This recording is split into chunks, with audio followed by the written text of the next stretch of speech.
The believers are those who give other people preference over themselves, even if they are in difficulty, they are in even if they're starving. So we should exhibit that in every opportunity we get. Making room for somebody else to sit, accommodating, giving somebody else comfort. These are parts, every time you do that, you're living an ayah of the Qur'an. People come to me, a lot of parents come to me, even in this tour of mine, and have said, how do we raise our children in a Western society? How do we raise them? There's so many bad influences. Our children can go this way or that way or the other way. Let me just take 2 minutes to talk to the parents. You and I'm a parent also, you and I have to understand something. Allah has taken control out of our hands. We control nothing. You don't control the wind blowing outside. You and I don't control when a leaf falls from a tree. You and I don't control the clouds in the sky, or when a drop of water comes from the sky. We control nothing. So let's first understand that we can never control what's going to happen with our children. We can't even control what's going to happen with our own body. We can't control what's going to happen with our own next heartbeat. We are not in control. So the fact that you and I have this idea somewhere in the back of our head that we can control the outcome for our children, we have to let that go. And if there were people much more qualified as parents than you and me, there were prophets who were parents. They were much better parents than you and I will ever be. Yaqub alayhi salam will be a much better father than you and I ever will be. And his sons disobeyed him. And they were Muslims, and they disobeyed him. And they gave him hell for years.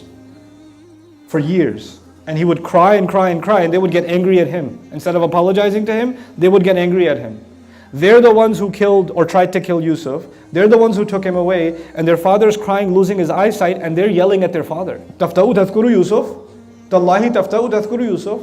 Hatta takuna haradan? You're going to keep mentioning Yusuf? Get over it already. And that's a prophet's sons. And he did not do anything wrong in raising his children. He did a great job raising his children. But at the end of the day, no human being can control another human being. And if you think you love your children, let me tell you, our Messenger ﷺ loved his ummah and loved even the Quraysh more than you will ever love your children. He loved the people that he was with. He had a love for humanity that you and I will never have. That we can't even come close to it. The kind of love, the kind of worry that he had for people. And yet Allah told him, لَسْتَ عَلَيْهِمْ بِمُسَيْطِرٍ. All you can do is remind, you're not in control. First reminder I give myself and all of you, we can do our best. We can provide an environment. We can provide a kind of tarbiyah. We can provide a kind of thinking, prepare our children. But at the end of the day, just like you and me, our parents could not control us, and that's the truth. Our parents could not control us. You won't control your children. It won't happen. But then what can we do? What can we do? We can hope to raise children like these young people in the cave. That's what we can do. That because Allah, when He said about these people, إِنَّهُمْ فِتْيَةٌ آمَنُوا بِرَبِّهِمْ. That's the first key. These were young people that had faith. They really truly believed in their master. Once that iman is there, then their future is guaranteed by Allah. وَزِدْنَاهُمْ هُدًى. We increase them in guidance. The guidance will come. When iman is there, then the road doesn't get paved by the human being, the road is paved by Allah. Allah Azza wa Jal has given us this incredible guidance. But you know what? Sometimes we don't follow that guidance because we think somebody will not like it. Your parents won't like it. Your family won't like it. Your friends won't like it. Your society won't like it. If I follow Allah's guidance, how am I going to buy a house? If I follow Allah's guidance, how am I going to save money? If I follow Allah's guidance and I don't spend this much money on this wedding and don't spend that money, what are people going to say? You didn't spend, you were cheap. If I don't follow, so sometimes following Allah's guidance means you have to hear other people's comments. And so many decisions in your family are made because you are slaves of other people's comments. You make so many bad decisions in your life because of other people's comments. Those people will not help you. The only thing they're good for is comments. And yet, when it comes to influence, you're not influenced in me, I am not influenced by Allah, we're influenced by people. And we have to let go of people. And if we are enslaved by the opinions of others as adults, then what do you think our children are going to do? Why do you think our children are going to be any different? It's just a different kind of people, different kind of influence for a different generation, but it's the same disease. It's the same problem. We haven't freed ourselves from the fear of people, And we haven't freed ourselves to only have fear of Allah Azza wa Jal. So Allah says, فَلَا تَخْشَوْهُمْ وَخْشَوْنِي. Don't be afraid of them, be afraid of me. And once you can do that, once you experience that a little bit, it's a scary thing, it's not easy. If you can do it, it's the most liberating thing. It frees you from so much grief and so much sadness, because now the only one you have to worry about is Allah. And Allah loves you more than anyone else will. Allah protects you like nobody else will. Allah will provide you like nobody else will. And all the fears that you have, the only one who can get rid of your fears and get rid of those dangers is Allah. At the end of the day, you and I are not going to decide what kind of people they're going to be. They're going to have to decide that for themselves. We just have to make that easier for them. My final advice to myself and to all of you is that we have to, whatever little time you have with your children, right now they're off, right? You still have work. So you come home, you're tired, or most of the time mothers, the only conversation they're having with their children is about food or cleaning or homework, day-to-day things. Those are tasks. That's not a conversation. We're not going inside the minds of our children. We're not having them open up to us. They're not telling us about their fears, their anxieties, what they love, what they have questions about, because we didn't create that environment for them. We didn't make that easy for them. The easy thing to talk about is, can we go eat food outside? Can we go get this food? Can we go watch this movie? Can we go get this game? Can we go buy these shoes? Those are the conversations that are happening with our children. But the real conversations, those conversations right now, they're happening with their friends. They're not happening with you, they're happening with their friends. Some of your kids have phones. And what are you doing? Nothing. Who are you talking to? No one. What are you talking about? Nothing. Non-stop. They have so much to say. Why? Because they're not opening up to you. So they're opening up to somebody else. If you really want to help your children, open up to them to the point where this is happening with you. Not with someone else. Not with someone else. Facilitate good friends for them. These young people were able to save each other because they were each other's friend. If our children have bad influence friends, then what do you expect is going to happen?